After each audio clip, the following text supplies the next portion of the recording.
Going live. Welcome all to the 15th of November 2021 Council meeting. I'm Elizabeth Neely, Mayor of Banyule. I open the meeting at 7 p.m. I will now pass you on to the CEO who will read out the formalities. Thanks, Mayor. Welcome all. This is an ordinary meeting of Council. My name is Alison Beckwith and I'm the Chief Executive Officer. Although it is not possible for us to meet in person, the meeting is still open to the public with live streaming via both of Council's website and Council's Facebook page. I extend a warm welcome to those watching tonight. Council's request to speak methods continue to allow participation without having to attend the meeting in person. Rules for public participation during the meeting include, please note that any public questions submitted to tonight's council meeting will not be printed in the minutes. Printed in the minutes. Council does not accept questions as part of the request to speak process, and no statement may be derogatory, defamatory or directed to an individual councillor, member of staff, ratepayer or member of the public. A 2-minute time limit applies to all requests to speaks. The timer will be used and a warning will sound at the 1.5 minute mark, and officers will sum up in the last 30 seconds if required to do so and if the statements are being read out on the residents' behalf.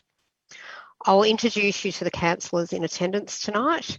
So we have the Mayor, Councillor Elizabeth Neely, the Deputy Mayor, Councillor Alison Champion, Councillor Mark Di Pasquale, Councillor Peter Castaldo, Councillor Rick Garotti, Councillor Peter Dimorales, Councillor Alida McKern, Councillor Fiona Mitsonikos, and Councillor Tom Melican.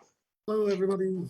This evening, we are also joined by the directors, Kath Brackett, Director of Community Programs, Mark Gilio, Director of Corporate Services, Darren Bennett, Director of Assets and City Services, and Jonathan Risby, Acting Director, City Development. Also here tonight supporting the council is Gina Burden, Corporate Governance and Communications Manager, Joel Alborn, Manager, Statutory Planning and Building, and members of the governance and IT teams, and our JETS team coordinating our live stream this evening.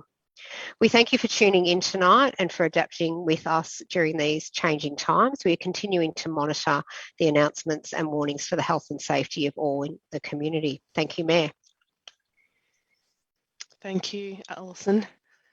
Our meeting is being held on the traditional land of the Wurundjeri Woiwurrung people. And on behalf of Banyule City Council, I wish to acknowledge them as the traditional custodians.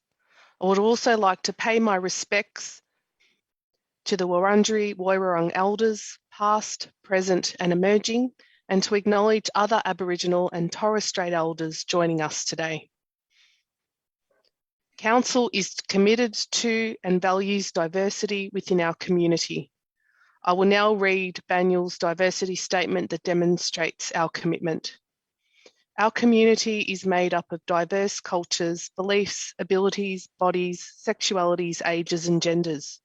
We are committed to access, equity, participation and rights for everyone, principles which empower, foster harmony and increase the well-being of an inclusive community. Would any councillor like to advise of any leave of absence? No? Then I'll move to the confirmation of the minutes for the ordinary meeting of council held on the 25th of October 2021 and the ordinary meeting mayoral election held on the 8th of November 2021. Can I please have a councillor to move and second? Moved Councillor Melican, seconded Councillor Dimorales. I now put the motion. All those in favour? None against, so the motion is carried. Are there any disclosures of interest? There are no disclosures. Sorry. We'll move urgent business. There is no items of urgent business. So we'll move straight into 2.1, hybrid council meetings. There are 2 speakers on this item. A written statement will be read out on behalf of Michelle Jovis by Kath Brackett, Director of Community Programs. Following this, pre-recorded videos will play of Kevin Hill and Brian Grace speaking on the item. Thank you, Mayor. I agree with the motion to allow for the attendance of councillors, council staff and other persons required or wanting to attend a council meeting through a hybrid model that comprises appearance in person or via electronic means of communication, as this is eminently sensible. It improves democracy and access for all to attend meetings. It also supports public health measures and is a good response to the COVID pandemic. It means that unvaccinated people or those feeling slightly unwell or those feeling trepidation at the thought of meeting in enclosed spaces or those who just find it difficult getting to the meetings are still able to participate. I would ask that Council also explain other COVID-safe measures such as 1. Ensuring social distancing. 2. The auditing air ventilation systems has occurred to ensure sufficient fresh air rates in any room that Council meetings take place and that fresh air makeup is maximised. 3. That systems are in place so that the Victorian QR codes are recorded and that this is aligned to ensure that not only fully vaccinated people can enter council buildings. And 4. The council COVID safe plan for councillors, staff, visitors and ratepayers, etc. is made public on the assumption that this has already been developed as a quick search of the internet didn't reveal one. And 5. That council develops a program to support ratepayers that need technical assistance to join meetings remotely. Thank you for your consideration.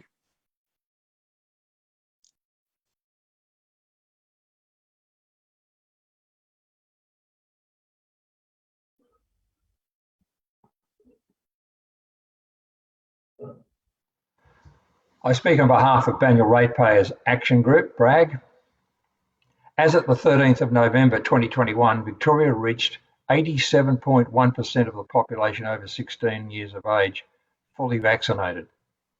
Before November ends, it is expected that 90% plus of people will be fully vaccinated.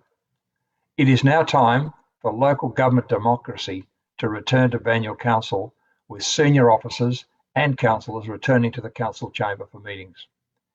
The importance of interaction between councillors and senior officers is vital to relationship building, exchange of knowledge and ideas, and collaboration about council's operations.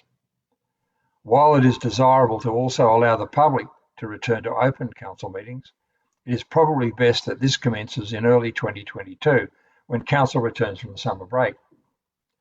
This will allow enough time to fully understand and implement all COVID-19 state and national requirements. The report by officers in this item to council simply does not pass the pub test. Given the high vaccination rates achieved to date, this report raises issues of suspicion and trust about its real purpose and intent. Life and business is returning to normal, and so must democracy for Banyule Council and its ratepayers and residents. Thank you. My name is Brian Grace. I'm Vice President of Good Governance Banyule. I wish to speak against the agenda item 2.1, which is hybrid council meetings. We believe as a group that this is not in the best interests of our community. It is, even the policies and procedures on the Banyule Council itself says that it is to promote discussion with the community. Well, first of all, there's been no discussion whatsoever on this agenda item, and it's a very important agenda item that we believe should be sent out to the community for discussion. There's been none of that, and we believe this agenda item should be rejected wholeheartedly, or at least suspended until such time as there's been community consultation in relation to this matter. My name is Brian Grace from Good Governance Banyule. Thank you. Councillors, I understand that we have wording that differs from the recommendation in the papers. Can I please have a councillor to move the amendment? Councillor Malikan. Add an added point 2 that we review this decision as necessary in line with the legislation and requirements regarding the ability of council to hold online or hybrid meetings.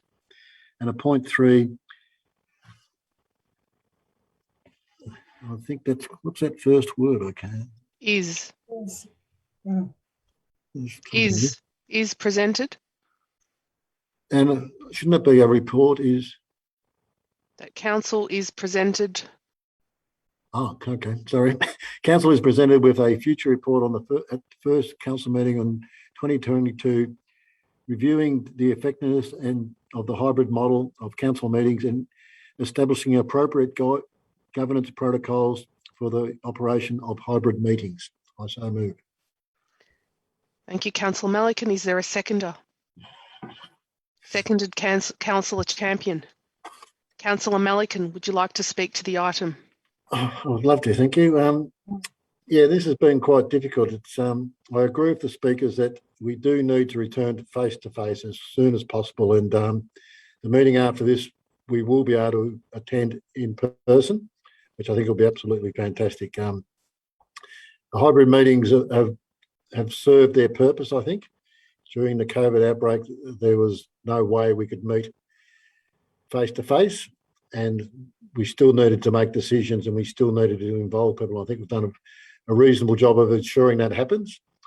But now we are able to meet in person. I think we should do that as soon as possible. But to make sure everyone can participate and make sure that we don't exclude people, I think having the hybrid model for a short period would be the ideal. But I would agree with the speakers that you gain so much more when, particularly from a resident's point of view, they want to eyeball their councillors. They want to look us in the eye and make their submissions and watch for the response, because you get so much more out of the body language of people. You get to feel their passion, you get to feel their energies, and you miss all that through hybrid meetings. And for a long time, people have met face to face, and I think when you have that connection to people, you understand what they're trying to communicate to you much better. We all know body language is so important in communication. And when you have that body language, when you have someone standing in front of you, telling you their point of view, it is so much easier to understand. And you can actually respond. It's so difficult to respond to a video message or a recorded video. But, we've had to do this for the last period. I can't wait to actually get back to face-to-face meetings, because that's when you understand better, people understand your point of view. And I think it is incredibly important that we do get back to that period. But we also need to make sure people are safe. So I think having the hybrid meetings, next meeting, so people that do want to attend can attend. Those that want to participate can still participate. But I think early next year we should revise that again. Obviously, the government would have changed the rules again by then. And once the guidelines are clearer, then we make a different decision around whether we continue with the hybrids or not. But certainly I agree with the speakers that we should get back face to face as quickly as possible. And I think this will be the best of both worlds. And hopefully we'll be back at Ivanhoe face to face in the very near future. Thank you. Thank you, Councillor Melican. Does the seconder wish to speak? I will just say a few words. Thank you, Mayor. Wholeheartedly support Councillor Thom's comments there. What I'm aware of with hybrid meetings is they allow for choice for residents to participate. Thanks, Nikki. They allow for residents to participate quietly in the background or vocally. I've actually participated in several hybrid meetings across various aspects of my life since March last year, and they are incredibly effective. And they allow for those people who cannot be physically present in the room to still be present at the event. And they feel like they're part of an event, whatever it happens to be. And that's special for them. So it just allows for more inclusion. It allows for more actions to be taken. It allows for more decisions to be made. It allows for more, quite simply, stuff to get done. And council hasn't skipped a beat. Like I said in our last meeting, it hasn't skipped a beat with these meetings, and it is just as easy to be on a screen in a meeting in our council chambers while we're all there and be able to get things done. So I wholeheartedly support this recommendation. Thanks, Mayor. Thank you, Councillor Champion. Does any other councillor wish to speak? Councillor Castaldo. Thank you, Mayor. It's very important we enable maximum participation and on-site and in person as much as possible. So while it sits uncomfortably with me having hybrid meetings and not in-person meetings only, there are some circumstances where this is beneficial. If I or other councillors are caught on a Tier 1 exposure site, and if all of us were, we would not be able to participate in a council meeting. That would be unacceptable. So with the additional review in the first meeting of the new year and further governance considered around this matter, I'm happy to support and recommend the recommendations in this evening's report. Thank you. Thank you, Councillor Castaldo. Does any other councillor wish to speak? Councillor Mitsonikos. Thanks, Mayor. Look, I'm all in support for this. I think that the hybrid model is the way moving forward, especially in these uncertain times. I think we all know that the workplaces have changed and a lot of people are choosing to work from home, so they're not put at risk of catching it and taking it home to their families. So I think we have to accept things are changing. And the hybrid model is also allowing the community to also take part from the comfort of their home as well, so that they can also make sure that they are safe as well. Yeah, look, I think, you know, moving forward, we're going to have people who still need to isolate, but aren't obviously sick, and they need to be able to have the opportunity to be part of the meeting. So I think it's super important that we have the hybrid model moving forward, and let's see what happens, you know, next year when it's up for review. Thank you. Thank you, Councillor Mitsonikos. Councillor De Pasquale. Thank you, Mayor. I'll just take my hand down and come off mute. Yeah, just looking forward at offices and workspaces, like looking forward over the next 10 years, there's no doubt that there's going to be a lot more remote meetings, etc. Possibly COVID has just fast-tracked that. We're in a situation where we could never really be off-site to be part of a meeting. We were either there or we weren't. And one of the issues with regards to that, I'm just trying to count up now with regards to councillors who have young families. I believe 6 of our councillors now, Mayor, have very young families. 2 have teenage kids, 2 councillors, and then one councillor has children who are over, adult age. So, as a representation of our community, we as a councillor group have young families. I believe, Mayor, when I first got onto this council 3 terms ago, I was the only councillor that had a young family at that time. All the other councillors had older children, or as an example, Councillor Rick Roddy, who got elected at the same time as I, his family hadn't begun yet. So here I was, often past midnight, 1 o'clock at council meetings, because our council meetings did run very late in the past. They have become a bit more efficient.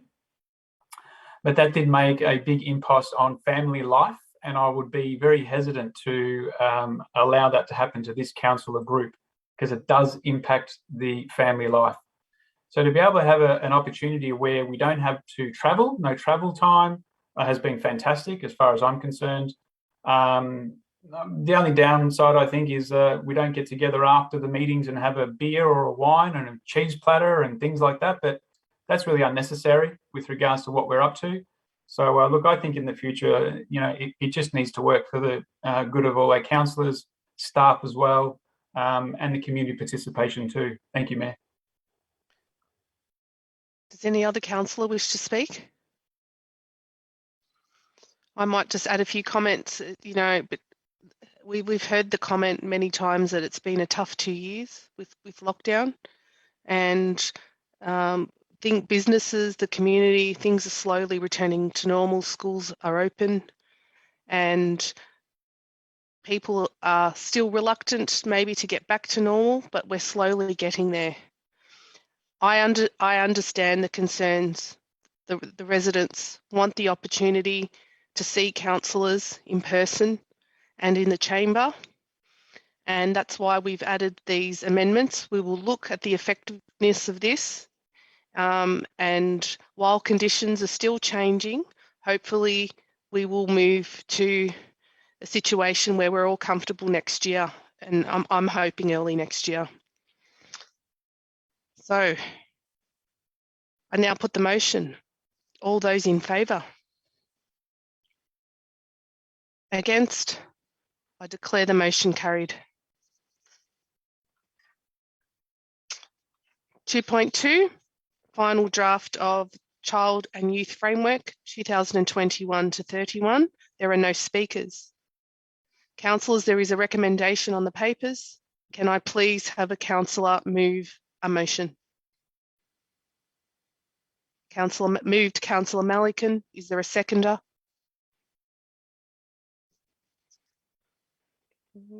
Seconded Councillor McKern. Councillor Malikan, would you like to speak to the item? Yes, I'd like to thank the officers for this excellent report. Youth engagement is difficult, but so worthwhile and so necessary. And Council does a lot to try and engage for our young people. And I think if you've ever been to one of the youth summits, you'll realise just how enthusiastic and how thoughtful and appreciative that so many young people are, and the excellent and wonderful ideas they bring forward.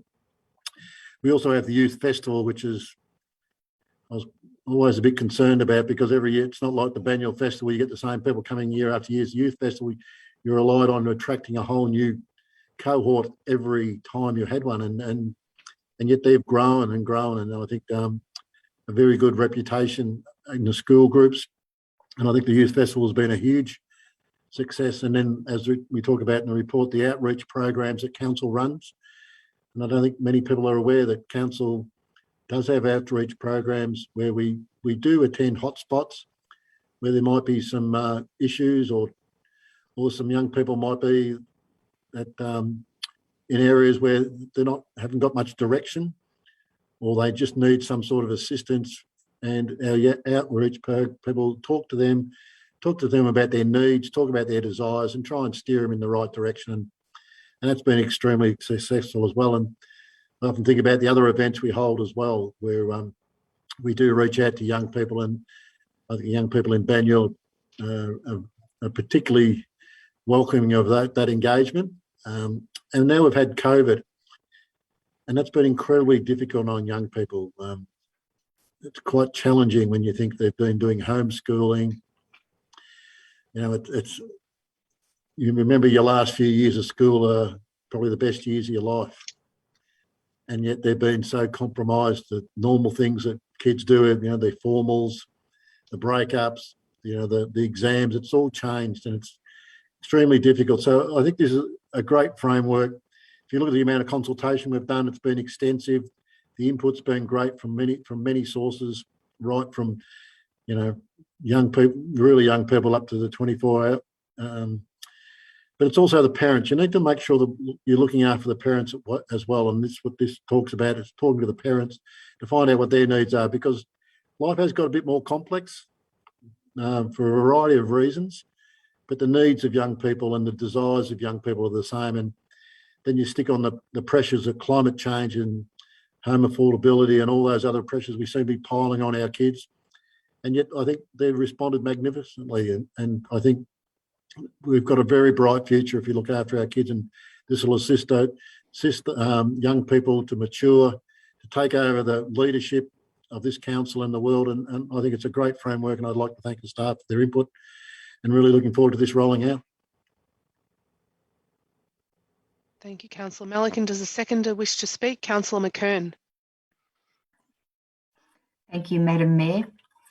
And I thank the mover too, Councillor Malikan, for his fine words. In fact, I'd like to reflect on what Councillor Malikan mentioned on the previous item regarding the importance of face-to-face consultation, meeting, in terms of meaningful consultation, community engagement.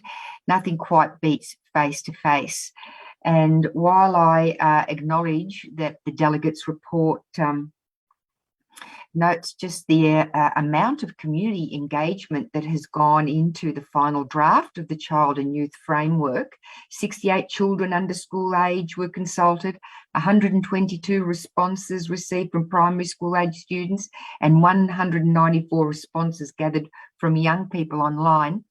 My interest is in how we use spontaneous consultation with youth, because youth are different to adults. They interact, they engage in a different manner, and I think we need to be able to respond on their terms. And to that, Madam Mayor, through you, I'd like to invite our Director of Community Services to talk to spontaneous consultation with youth as it's required on their terms. Director Kath Brackett. Thank you, Councillor. Thank you, Mayor. Thank you for the question, Councillor. So I guess one of the core principles of the work of the Community Programs Directorate, and particularly the youth team, is always being very youth-centred. So continuously asking and engaging with young people for the things that are important for them, and constantly adjusting our programs and services based on what young people say that they need and that they want. Also, obviously coming off evidence as well. And also, as highlighted by Councillor Tom Melican, we do go out and reach out and connect with young people in places and spaces where young people go. We invite people to come to us, but we also go and meet with young people in place and space. And part of that's about understanding what young people want, but also to find out what's the best thing that we can do to provide services and support. And sometimes that's about giving information, and sometimes it's about providing referrals. We've also got a really long established process of advisory committees at Banyule Council. And this year, which is fantastic, there's a lot of young people represented across the different target groups in those advisory committees. So young people's voice is very valued, and it is heard across a number of different ways within the council, and it actively informs programs and services, and it's not static, as you were talking about earlier. Thank you, Director. Could I just follow up on that? Thank you, Madam Mayor. Yes, thank you, Director, and I hope all youth who are tuned in today heard what the Director had to say, that we are open to your suggestions, and spontaneous community engagement is provided for.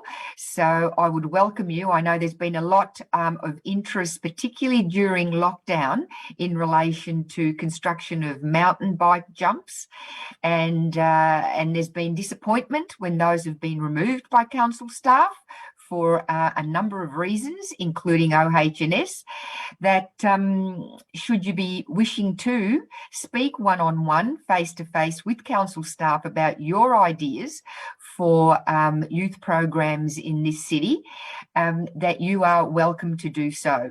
The door is open. Thank you. Thank you, Madam Mayor. Thank you, Councillor McKern. Does any other councillor wish to speak? I see that as no. I'll just add a few comments about the framework. This framework is Banyule's commitment to supporting children and young people. And investment in children and young people is very important to create strong communities. So children and young people represent 25% of Banyule's population, which is approximately 40,000 residents.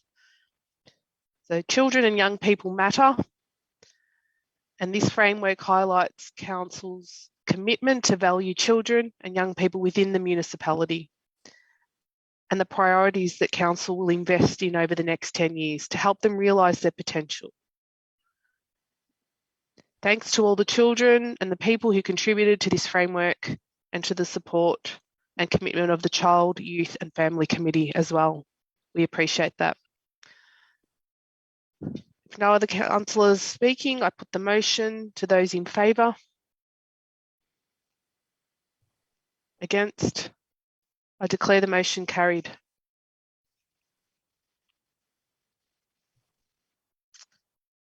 .1, 173 to 177 Upper Heidelberg Road, Ivanhoe, mixed-use development.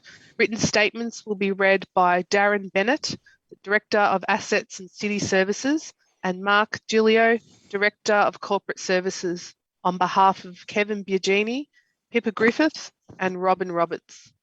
Following this, a pre-recorded video will play of Kevin Hill speaking on the item.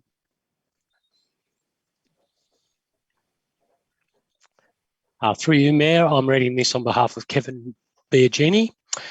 I have in my possession film footage of Upper Heidelberg Road made in about 1978. It includes this part of the road we are concerned with. Nothing much has changed, and I think it has been largely unchanged for a lot longer. For those who wish to preserve the past, I advise that they consider the constraints that they are imposing upon progress.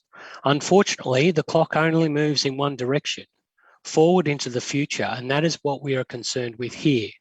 The future and how this part of Ivanhoe activity area will present. The height of the development is adequate, pretty much what I said when I was involved with the Ivanhoe project. I support this application and I hope that there are more similar developments in the wings. We live in such a good city. Banyule and many fine people show that they share my opinion by wishing to come and live with us. The council and the developers should be thanked for taking steps to provide quality accommodation for those people. This is all about making a place for new people to come into our community, to share our lifestyle and its qualities.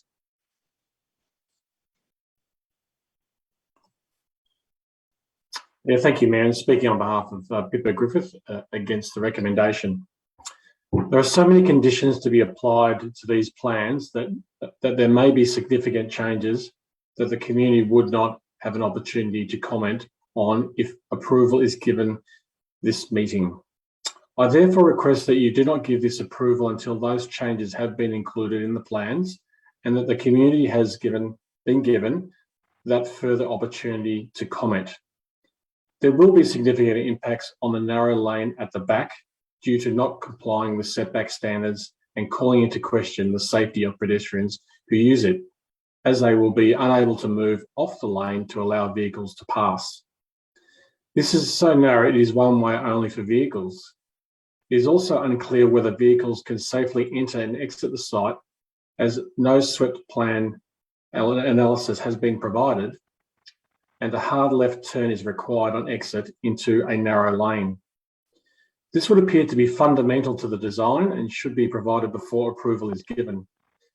This is a much wider property than the adjacent one given VCAT approval, so will have a much more significant impact on the laneway.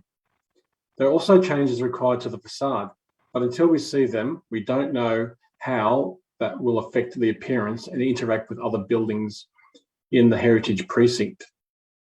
There are some internal amenity issues with the amount of daylight in bedroom 2, in G2 and apartment 1.4, and in Northern Lightwell, particularly privacy for the users of the courtyard, which is overlooked by other apartments. It will be unrealistic because of the winds for trees to be planted on the upper levels as shown in the plans, but we are given no details of what alternative landscaping might be appropriate. Until we have seen the results of all the conditions, it is not possible to accurately assess the impact of this development on Ivanhoe Shopping Centre, and I ask that you do not approve it. Thank you. Okay, just over time there. Thank you, Mayor. I'm reading this statement on behalf of Robin Roberts, who's against the application. Council should reject the officer recommendation to sort out the final design of this proposal within the planning office without public comment on the final design for the proposal. 2, many critical design aspects of the proposal which are yet to be approved by council staff are: A, the changes that will facilitate a reduced height to meet mandatory levels. B, the changes which will make the facade acceptable in heritage. C, the yet to be finalised rear setback is also critical to the outcome of sustainability and practicality and safety. D, the parking and access conditions for the site that include the heights of the several car stackers and without ceiling heights in the parking area could also influence the final design. 3, In addition, I continue to object to the use of large terraces and balconies where the various equipment could be displayed to the heritage streetscape. This is totally inappropriate for the heritage appearance of the streetscape and will ruin the heritage of Ivanhoe Strip, as they are large areas at relatively low height, i.e. visibly high, highly visible, and far beyond what has already been approved and developed in other locations nearby, e.g. opposite the site in Upper Heidelberg Road, as opposed to approved but not necessarily built next door, which may never be built due to tidal boundary issues.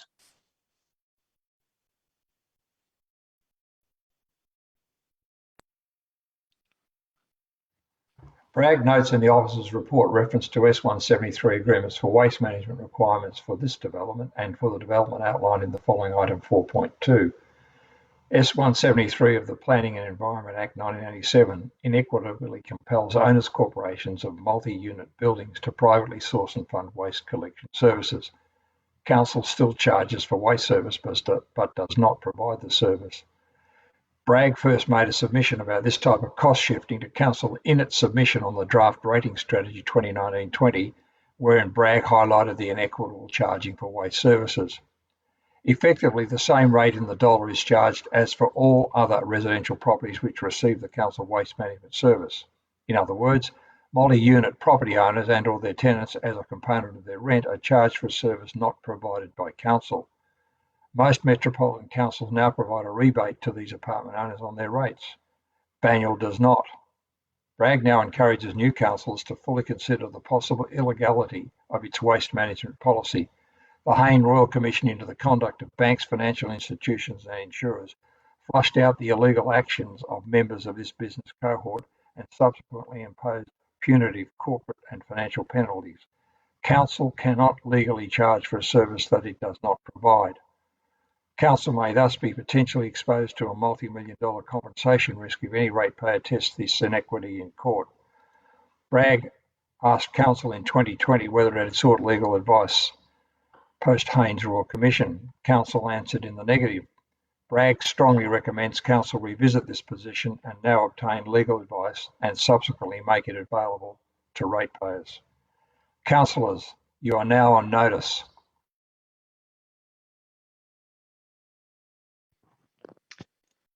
Okay. Councillors, I understand that we have wording that differs from the recommendation in the papers. Can I please have a councillor move a motion?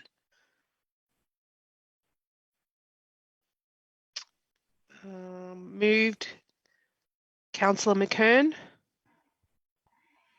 There are a number of amendments to the officer recommendation. The first is reads as B. I'm assuming this is 1B. I can't actually see the reference number, Madam Chair. Yes. 1B, thank you, that the rear setback of the building is to comply with the preferred minimum rear setback to allow space for the planting of medium-sized canopy trees at ground level pursuant to Schedule 11 of Clause 4302 and redesign of the car parking so that the statutory car parking rate is achieved. Amendment 1C, that external materials schedule is amended to include more muted colours and finishes and non-reflective materials pursuant to Schedule 90 of Clause 43.1. Material selection and colours must include red clinker, brick and terracotta colours similar to existing surrounding buildings. Amendment 1D, the glazed veranda roof is to be replaced with an opaque material consistent with non-transparent veranda roof materials of adjoining buildings. There is a deletion. 1F, a concrete collar to be constructed to delineate between the unnamed right-of-way and the rear title boundary of the site.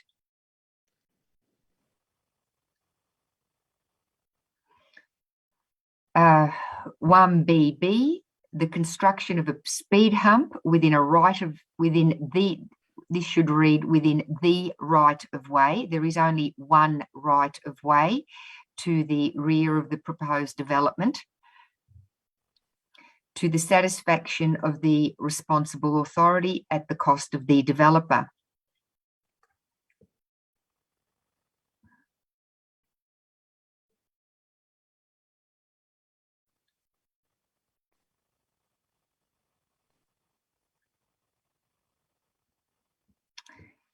The landscaping plan, 3B, the 3 trees in planter boxes shown on the front facing, it's actually not shown on the front facing, it's shown on the second level balcony. Please delete facing, it is not on the facing. On the second level balcony, to be deleted and replaced with an alternative form of green infrastructure for shading, cooling and visual amenity in keeping with the heritage character of Upper Heidelberg Road.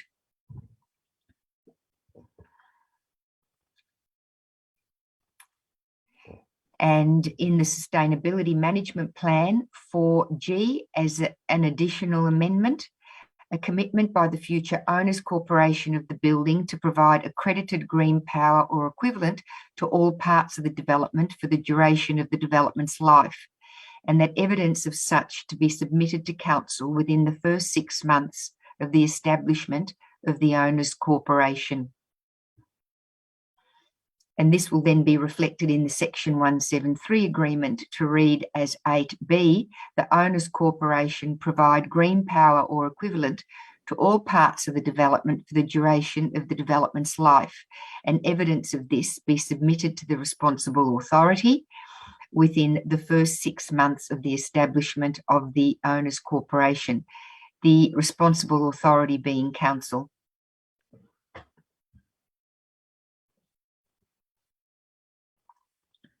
Okay. Thank you, Councillor McKern. Do I have a seconder? Seconded, Councillor Castaldo.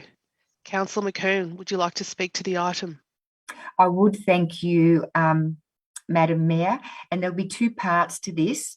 First, I'll address some of the planning issues, and then through you, Madam Mayor, I would like to invite the Director of Assets to speak to one of the residents' comments regarding waste charge. I believe that came from resident Kevin Hill.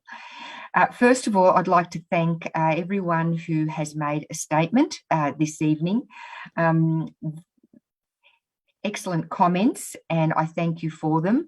I've received a number of those comments, as have other councillors within previous weeks, and I want you to know that the amendments were made in light of comments received. This planning application has been called in due to a total number of 11 objections between the first and second period of notification, and because it's in a high-profile site in the Upper Heidelberg Road precinct of the Ivanhoe Activity Centre.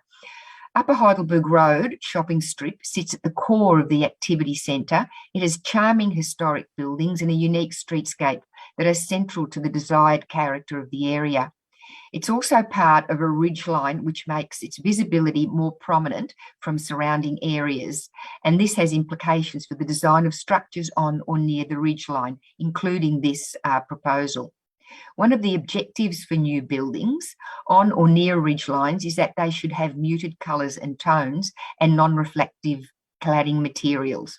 This is now reflected in the amended recommendation. Another amendment is the introduction of a speed hump to now slow down traffic speeds through the laneway between the proposed development and Morterdale Road. There have been concerns by objectors regarding building height. Our planning team advises that the height is compliant, meeting the mandatory height limit for the site of 5 stories or 15 metres. The objection to lack of rear setback has been addressed with the inclusion of a setback, which should not impact parking requirements, given that there was a surplus of 9 spaces in the current design. The setback will provide medium canopy trees, which will assist the visual integration of the building into a neighbouring area, especially Bryant Park, and provide welcome shade from hot westerly sun.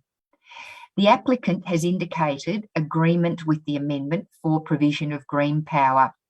I wish to thank the applicant for progressive thinking towards Banyule Council's policy commitment to achieve net zero emissions by 2040. I'm running out of time, Madam Mayor, and I would ask for an additional minute. The reality is that if we are going to meet this target, we do need to be setting a zero carbon performance standards for new builds now, because the future is here. And we all need to do our bit to limit global temperature increases to 1.5 degrees Celsius above pre-industrial levels. So this is a new build. It's an opportunity to establish a zero carbon performance standard. And I welcome the proponents' collaboration on this with our planners. Other than that, I also take on board the first speaker's comments that those who would preserve the past constrain the future. Yes, we do have a commitment to our heritage, and I think that with the changes and the amendments, that the proposed building should be consistent with those heritage and character requirements for this area. So overall, given everything in balance, we're looking to support the application with the amendments at this council meeting, Madam Chair. And I would at this stage ask through you if our Director of Assets could speak to the comments made by Kevan Hill regarding waste charges. Thank you, Director.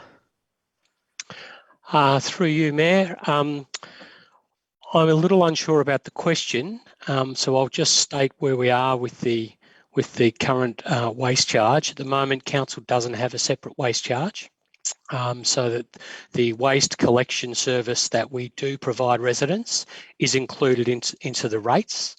Some of that is quite challenging within our multi-unit development because of constraints within area and the provision of bins and the pickup space. So at the moment, that's our current position. I'm not sure if that answers the question, but that's currently where we're at.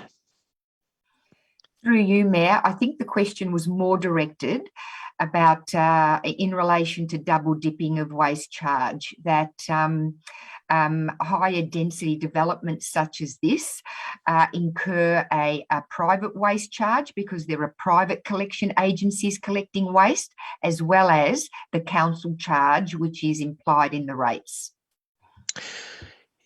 Thank you. Through you, Mayor. That's right. In some cases, the rates are the same for people whether they are receiving a waste service or not, and in some cases, we're not able to provide a waste service to multi-unit developments. Okay. Thank you. Thank you, Darren. Would the seconder, would you like to speak?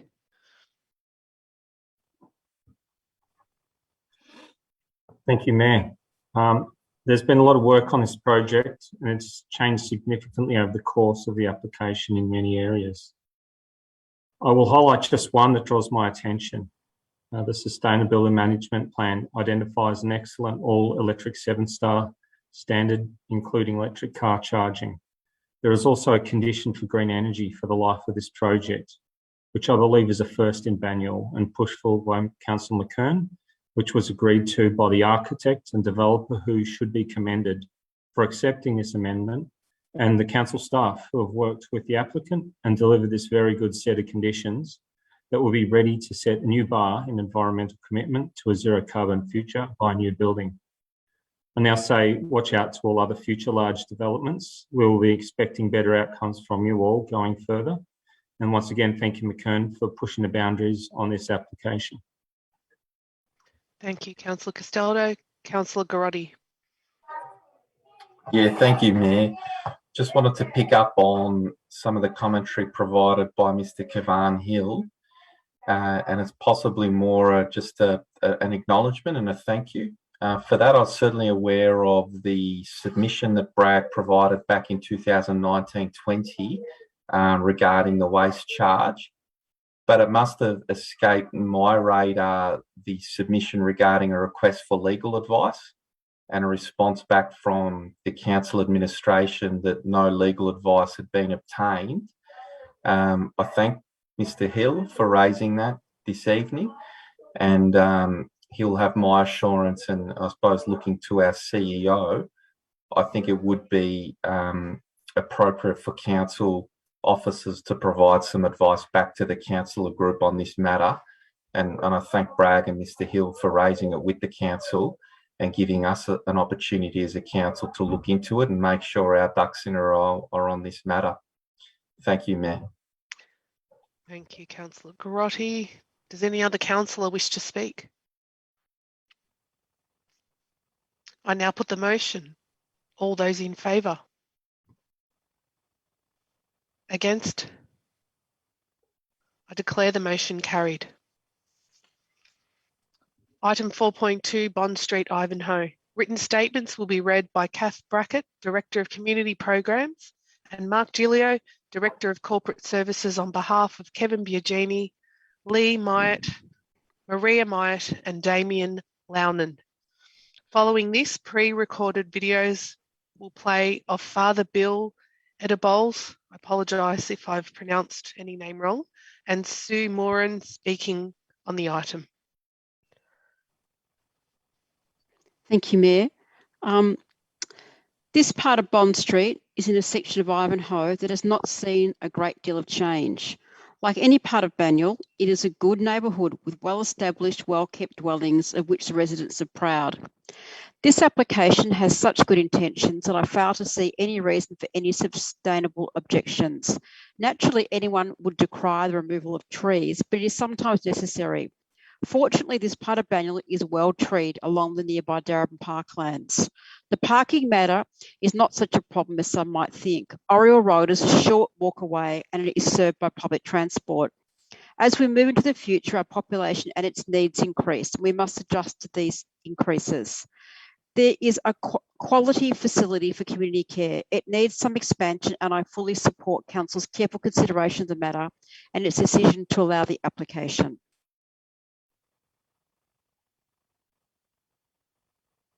Thank you, Mayor. Yes, I speak on behalf of Lee Myatt. There's a written submission against the recommendation tonight. My name is Lee Myatt. I live at 99 Bond Street, adjoining 89 to 97 Bond Street. Councillor McKern, you promote your work to support development sympathetic to neighbourhood character and giving local people a more effective voice on the shape of Banyule's future. This proposed development is not in line with Banyule neighbourhood character strategy and planning controls, and is being given variations or outcomes not available to standard residential planning applications. Banyule planning scheme states that the strategic directions and policies and ensures there is clear and consistent framework within which decisions are made, and that applications are assessed against Banyule planning scheme requirements. The non-compliance. 6 on-site car spaces, none of which have shown they can exit the property in a forward motion by swept path diagrams. For safety reasons in a school zone, this alone should be sufficient grounds rejected by council. Proposed parking does not meet clause 52.06. A variation for 1 parking space in front of the property is a direct non-conformance to the neighbourhood strategy. The need for space is not a justification for the exemption. Meeting agenda, page 49. Council acknowledges Bond Street already experiences above average traffic movements. This development will increase daily traffic and parking in Bond Street. 8 times 2 40-litre rubbish bins are located adjacent to my private open space. This does not meet clause 56.06-4. Meeting agenda at page 52, Council acknowledged the building is not particularly sympathetic to the preferred neighbourhood character. Why is council is not complying with their own framework? Thank you, Mayor.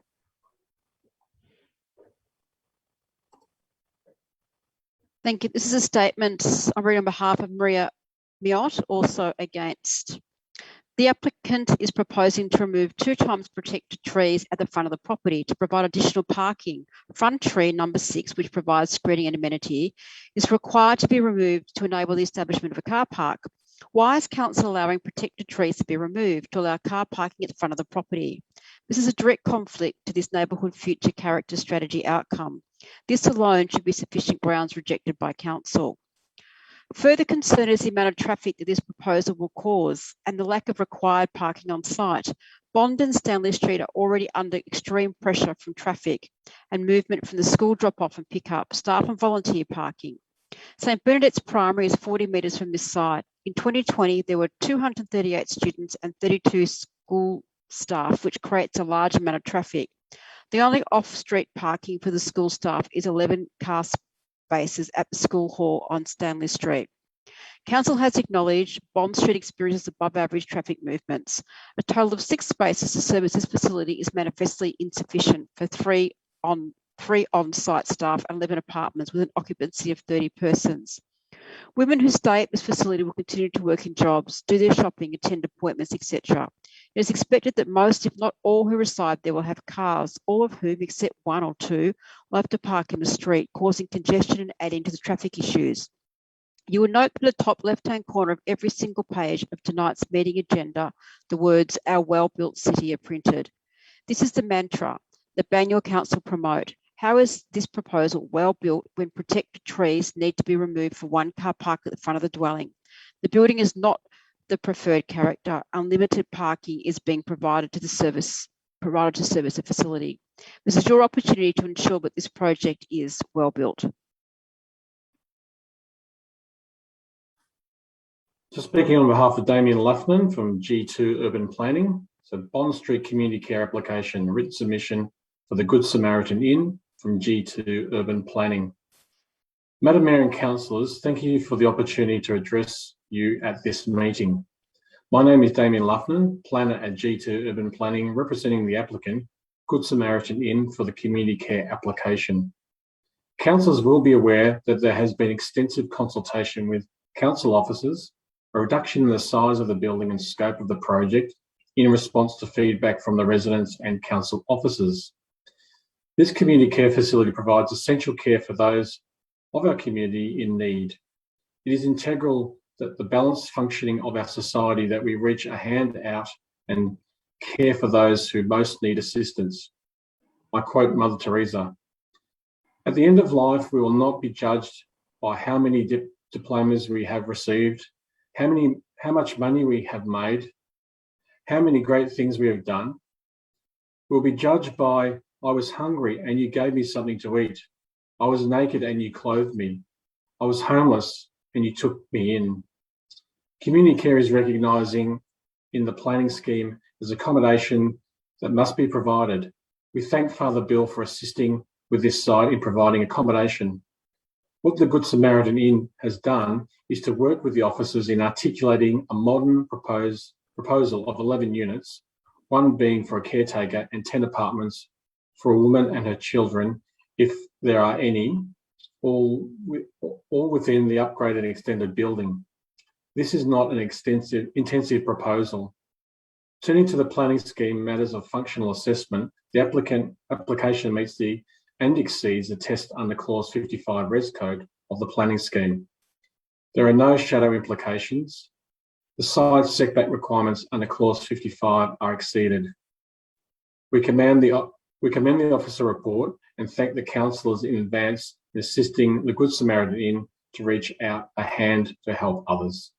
Thank you, Mayor.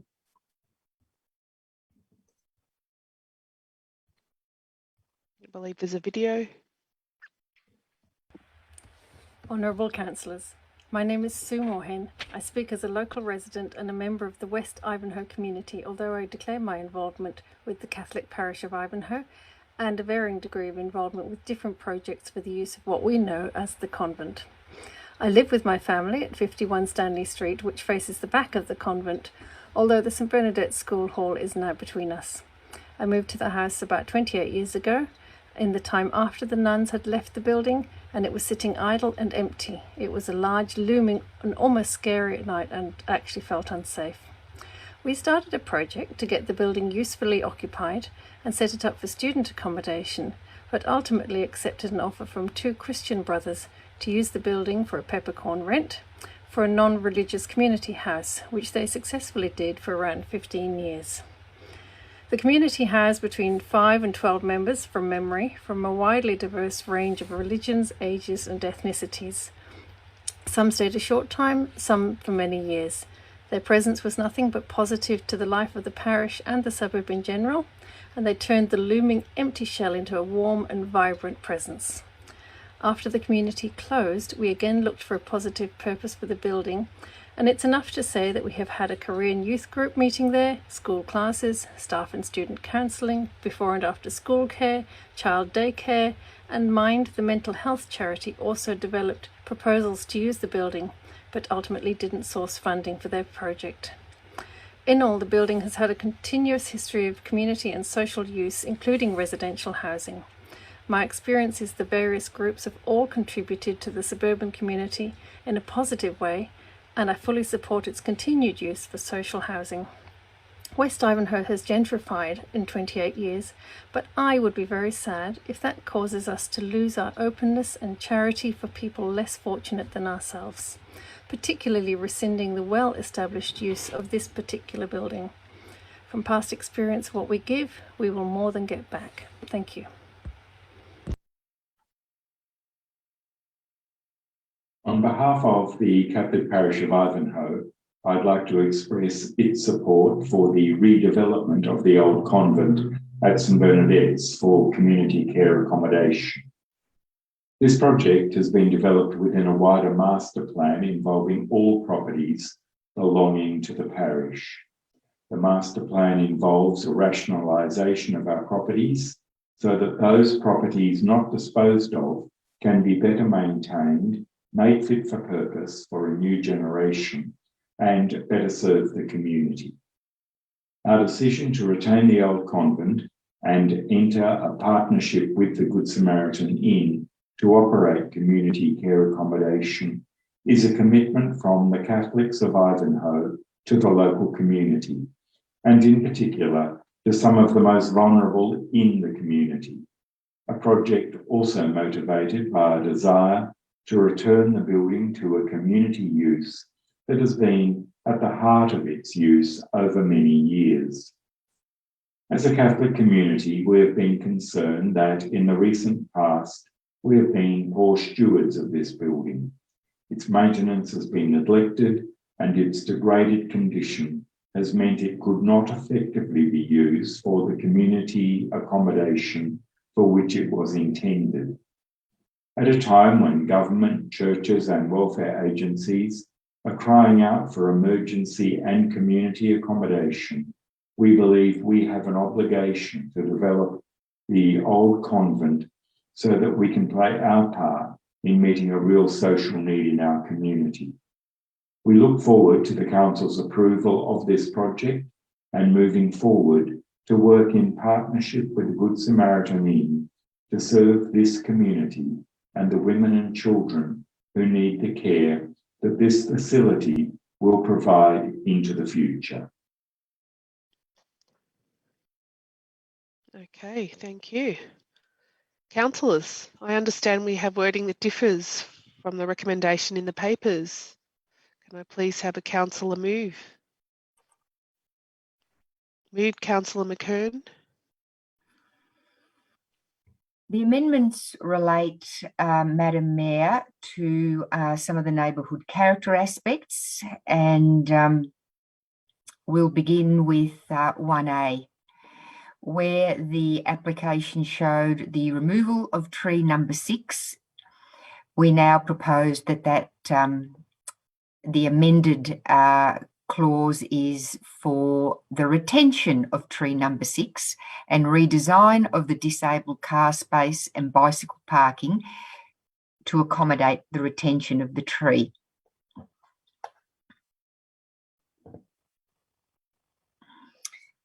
I take it this is number 2A. Sorry. Could we just go down to J, please? Scroller, whoever's doing the scrolling, I'm not sure, but thank you. 1J, the amendment is that driveways be constructed of permeable material with muted colours. And that in line with the previous amendment, that is reflected in 2E to show that all drainage plans must show for trees number 1 to 4 and include 6, as well as trees numbers 8, 10 and 17. Okay, moving on. And for the landscape plan, that 3C include the provision of formed garden beds and lawn areas in the front setback with raised barrier edging of a minimum 808 millimetres, designed and installed to prevent vehicle parking in the designated landscape areas. The barriers should be visually permeable and integrated with the landscape outcome.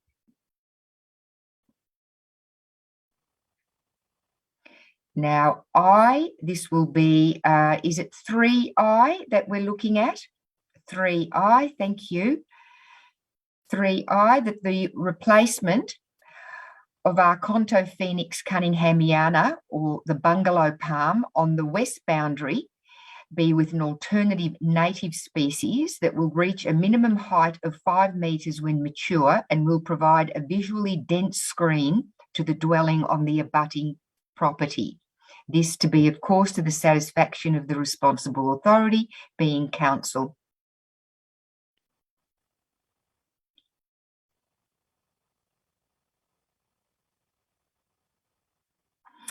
And that tree protection, in line with the previous amendments to retain tree number 6, that tree protection also apply to tree number 6.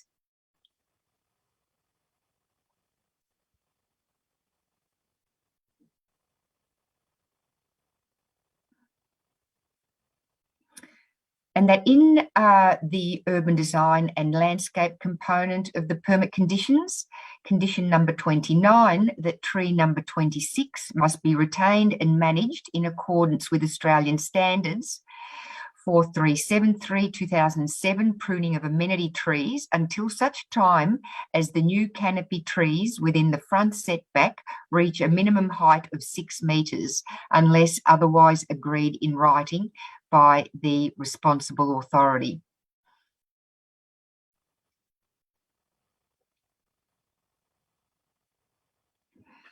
And that an additional recommendation be included, recommendation B. Council request that Good Samaritan Inn Ltd consider any further opportunities for the proposed development to achieve a zero net carbon performance standard, given the significance of the project to deliver long-term positive environmental outcomes.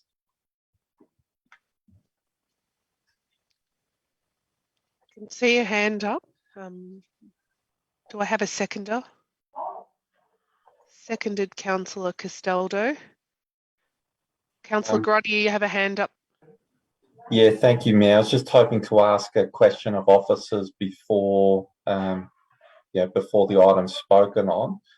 So through yourself, just seeking advice from appropriate officers that the amendment put forward by Councillor McKern, specifically in regarding to the car parking space for people with disability, will not result in a loss of an amenity or service for those of disabilities, is particularly important to me as our chair of our Disability Advisory Committee. So I'd be grateful for a response on that query. Thank you. I can answer that one through you, Mayor.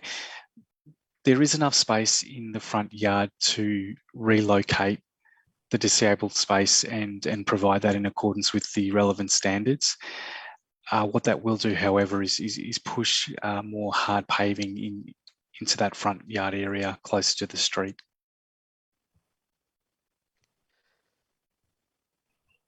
Okay, I hope that answers the question, and I'll go back to Councillor McKern. Would you like to speak to the item?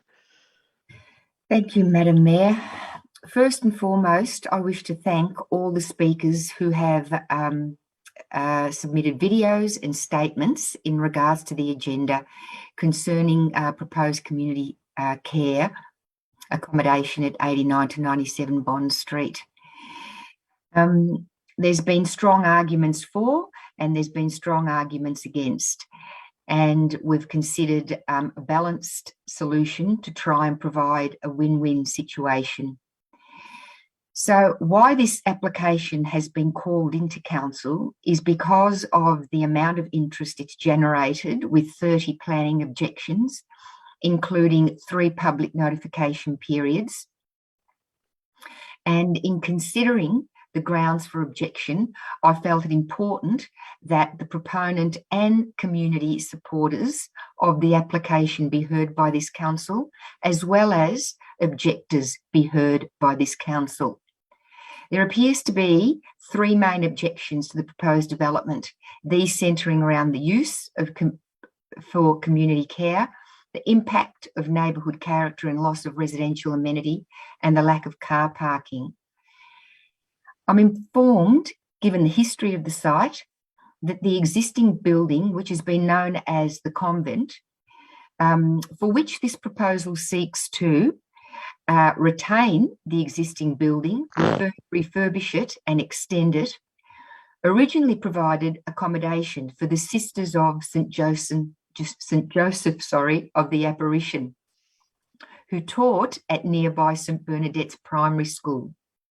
It has since served a number of iterations, providing various social and community services, as we heard from resident and parishioner Sue Moorhen, but now stands empty.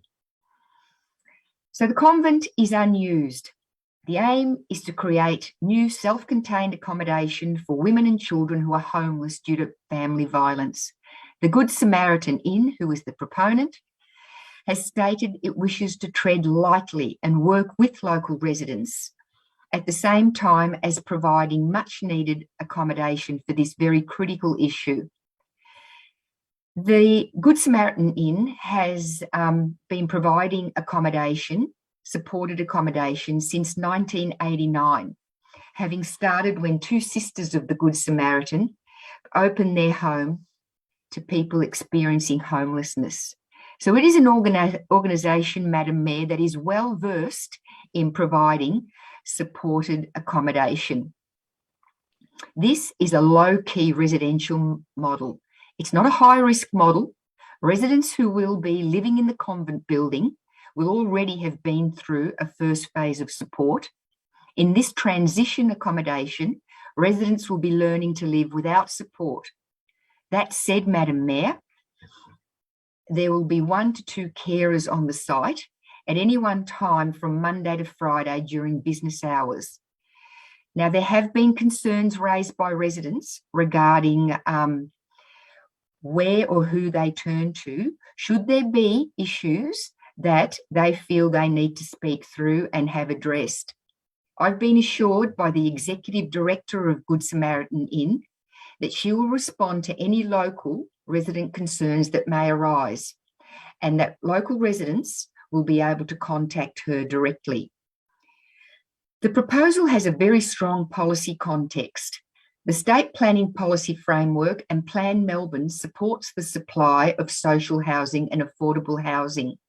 Community care housing plays an important role in providing inclusionary, social and affordable housing, and it's written into the Victorian planning provisions. I might just add the time, Councillor McKern, just a minute over. If you'll recall, I requested a few extra minutes during the briefing. If I could take advantage of that, Madam Mayor, I'd be appreciative, because this is a very important application that has been on the books for a long time. A number of revisions. I was just wanting to say that a key objective of the Banyule housing strategy is to increase the supply of transitional housing to meet local demand. So strong policy context to back and support this this application. A number of revisions have been requested by council and made by the proponent to address the objections. Neighbourhood character. While the existing building is not standard of the typical freestanding single dwelling topology of the neighbourhood and Garden Suburban 3, by being bigger and bulkier in residential form, I'm not convinced that the existing building is unsympathetic to neighbourhood character. I think it does well to fit into the character of the neighbourhood on the basis that, one, it is a two-storey building in height with a flat roof, so in this regard is sympathetic in that it doesn't overwhelm the space in which it sits. It has a significant front setback, allowing for substantial retention of existing trees and the planting of new trees and shrubs, which will help the development settle into its surrounds. Additional setbacks have been provided for greater tree retention and screening to the west boundary of the site. And I'll ask you to sum up, Councillor McKern. I'm sorry I haven't been able to address everything, but I'm happy to do so privately. I want to say too that I congratulate the proponent on considering ESD, and that recommendation will be worked into the planning permit conditions. Having considered all the planning evidence, including the policy context and the matters raised by both objectors and supporters, I think the application with the amendments merits council support. Would the seconder like to speak to the item? Yes, thank you, Mayor. Briefly, thank you to all the contributors, including the speakers this evening, to the project so far. It's been a project in the making for some time, and especially those that are putting this important project forward, the Catholics of Ivanhoe and Friar Bill Edebels and the Good Samaritan, for driving this project forward for a very important use, supporting those that are in great need. Once again, this application has moved significantly from the original submission. It goes a long way to meeting community expectations. While not all of them, it has made a good balance. In neighbourhood character, the environment, landscaping outcomes, as well as the previous item, the applicant has indicated a level of support on these amendments, and I believe this is another good piece of work that the applicant, council staff, and especially the councillor Alida McKern, who has pushed hard to deliver a better longer-term outcome for the community. Thank you. Would any other councillor like to speak to the item? No? I now put the motion. All those in favour? Against? Carried.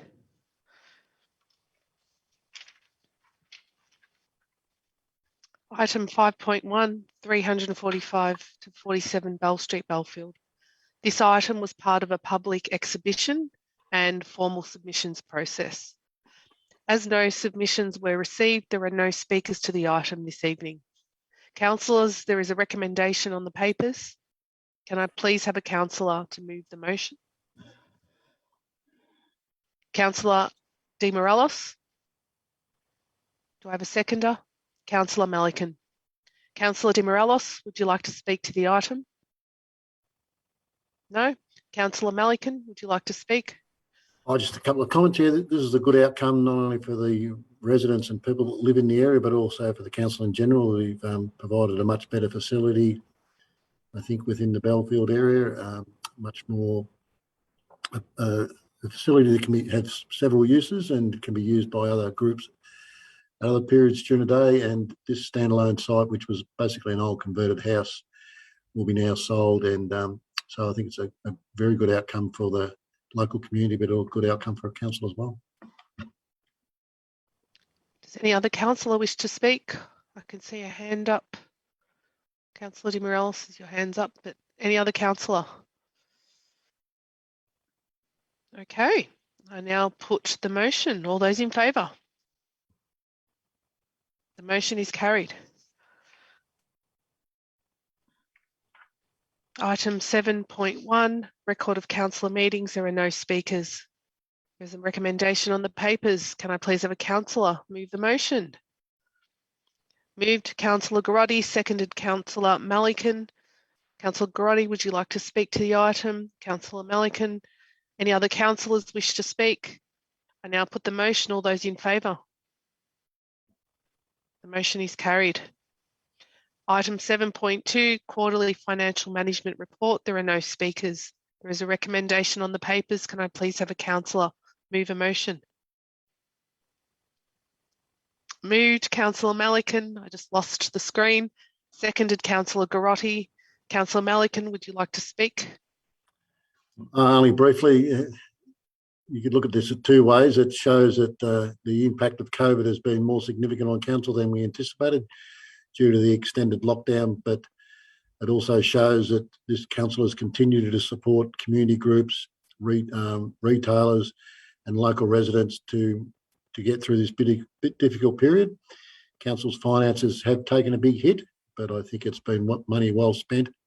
And I think given our strong financial position, we'll be able to live through this period and continue to provide the services. And I often think about it, the number of projects we've been able to complete during this period, not only to provide better facilities, but also to provide local jobs. And I think that's being important as well. So it's not a great report to read, but I think given the circumstances and our ability to support our community during this tough period, I think it is a good report from a community point of view and from trying to maintain everything during this extremely difficult period. And I think this shows that council has still been in the black, but not as much as we were. But I think supporting our community is very, very important. And I think we've achieved the right balance with through our budget processes and through our initiatives to support the community in general, but also residents in particular. So I think it's a good outcome from that point of view. Does the seconder wish to speak to the item? Yeah, just following up on Councillor Melican, just pleasing to note that despite the challenges, we're still on track as a council to deliver a surplus and to pay down debt. So days of debt and deficit continue to be behind us as a council, and that is pleasing to note. Thank you, councillors. Any other councillor wish to speak to the item? I now put the motion. All those in favour? The motion is carried. 7.3, provision of road signs and lighting, grates, covers and associated products. There are no speakers. There is a recommendation in the papers. Can I please have a councillor move a motion? Moved, Councillor Melican.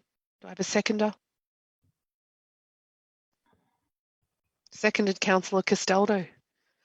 Councillor Melican, would you like to speak to the item? Just briefly, I think a good report showing council trying to make sure we get best value for our dollar in every contract we sign. I think that this report highlights that, and happy to support it tonight and thank the officers for their hard work and making sure we did get the best possible deal. Seconder, would you like to speak to the item? Any other councillors wish to speak? I now put the motion. All those in favour? I declare the motion carried.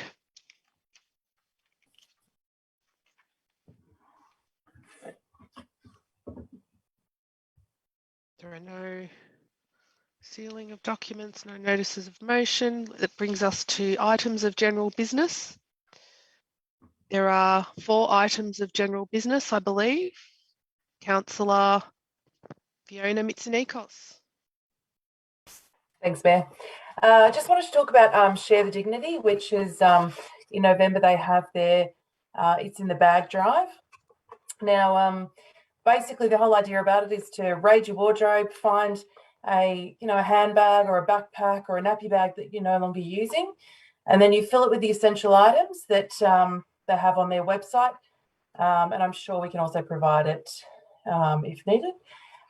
Basically, you fill it with essential items, and then you can add some luxury items like nail polish, a book, maybe sunglasses, just things to make a woman or a mum feel good about herself. You can then drop them into Bunnings between the 19th and the 28th of November, and all of the bags that they collect are then given to over 3,000 charities within Australia, and they're given to women at Christmas time, so they have something to open. I'm actually hosting my 5th.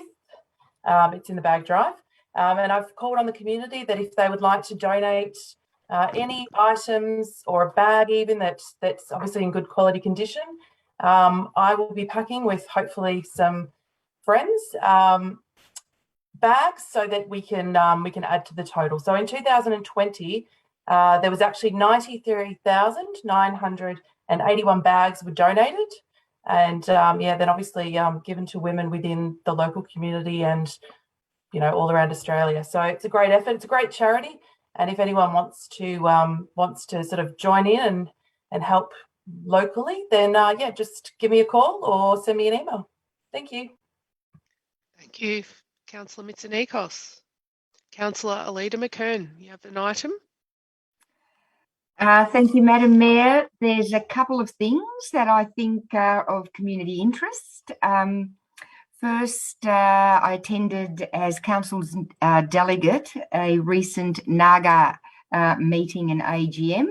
NAGA is the Northern Alliance for Greenhouse Action, to which this council is one of the 9 council members. And we are all working together to create a zero carbon society. A couple of key achievements that were mentioned during the meeting were probably the biggest being the Victorian Energy Collaboration launch, which I have mentioned at a previous meeting, Madam Mayor, which is the largest emission reduction project undertaken by local government in Australia. And I'm proud that Banyule Council is part of that collaboration. So what it means is that Banyule is committed to procuring 100% green power via 2 power purchasing agreements, Procurement Australia and Victoria Energy Collaboration. So while we might be looking at developers and residents to be engaging in green power, we're certainly tidying up our own house first and making sure that we lead the way with the same sort of initiative we're asking of others. The other big one is the engagement of Hanson Planning consultants to explore opportunities for elevating climate change planning responses. How changes can be made to the Victorian planning provisions to strengthen mitigation and adaptation objectives and actions to address climate change. So there'll be a lot more happening in that space. So shall I talk to my second item now? Yes, Councillor McKern. And given that the Banyule Urban Forest Strategy Review has been on a lot of our residents' minds, when's it happening? I've been getting questions from numerous residents. I really wanted to inform our resident community that we had our first meeting last week. I'm really honoured to be chair of the Community Reference Group, and I was joined for the first meeting by Councillors Peter Castaldo and our Mayor Elizabeth Neely. It was a very productive meeting with 12 residents. It's a large reference group, and residents span the board from traders with their thoughts and opinions about trees and street trees and trees on private property to those residents who have more of a conservation interest. So for our first meeting, we discussed expectations of the strategy, what is it we should be addressing, and topics that came up repeatedly were urban heat island. What is council going to be doing about that? What action plans is it going to be undertaking? There was a lot of interest around Indigenous vegetation and planting more trees for biodiversity. And there was also discussion around urban design and urban character, neighbourhood character, and planting the right trees for the right place in line with character.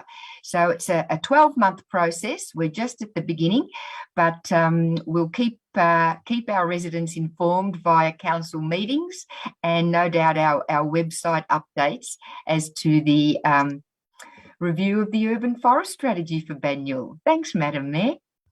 Thank you, Councillor McKern. Councillor Tom Malikan, you have an item of business. I do, thank you. I'd just like to acknowledge the hard work and dedication of Brett Ross from Open House and wish him the best in his retirement. Brett's been a volunteer and manager at Open House for the last 27 years. During that period, Brett has worked tirelessly with many young people and assisted them to find purpose and success in life. Many Banyule residents have benefited from Brett's great enthusiasm, cheerfulness and caring nature. He has always had a smile on his face and created and run many great programs, social outings and events. Brett's family supported him and assisted him in many of his events. So I'd also like to thank them on behalf of the Banyule community. We will miss him greatly and really appreciate his efforts over a long period of time and hope he enjoys a short break and comes back and continues his involvement with Open House's great works. Thanks, Brett, for all your great work. Thank you, Councillor Malikan. As there are no more items of general business, I'll move on to public questions. We have received 8 public questions. The public questions will be included in the minutes of this meeting, which will be available on our website later this week. Thank you for those questions. The next ordinary meeting of council will be held on Monday, the 6th of December 2021. This will be the final council meeting for the year. Cannot believe that the year is over or almost over. It's pretty much over. I now close the meeting at 8:31 p.m. and thank you everyone for your attendance. Thank you directors, thank you councillors.